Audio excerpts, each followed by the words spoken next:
ఒక రాజుగారి బొటనవేలు తెగి క్రింద పడింది. అది చూచిన మంత్రి, అంతా మన మంచికే జరిగింది రాజా అన్నాడు. రాజు ఆగ్రహించి మంత్రిని చెరసాలలో వేయించాడు. కొద్ది దినముల తరువాత రాజు ఒంటరిగా అరణ్యానికి వేటకు వెళ్ళాడు. అడవి మనుషులు రాజును బంధించి తీసుకొని వెళ్ళారు. నిన్ను మా దేవతకు బలివ్వబోతున్నాము, నీ 2 చేతులు జోడించి దేవతకు మ్రొక్కుము అన్నారు.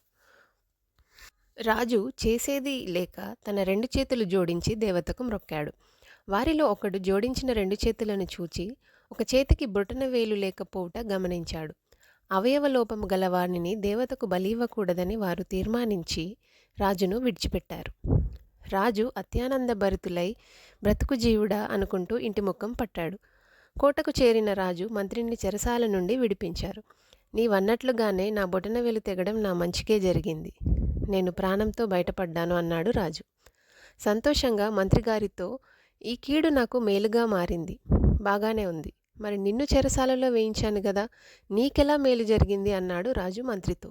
అందుకు మంత్రి, ఓ రాజా, నేను నీతో వేటకు వచ్చి ఉన్నట్టయితే నిన్ను విడిచిపెట్టి నన్ను ఆ దేవతకు బలి ఇచ్చి ఉండేవారు. కనుక మీరు చెరసాలలో పెట్టి వెళ్ళడం నా మంచికే జరిగింది కదా అన్నాడు. మీరు నాకు కీడు చేయునుద్దేశించితిరి గాని అది మేలుకే దేవుడు ఉద్దేశించెను. ఆదికాండము 50:20 వచనం. Thank you.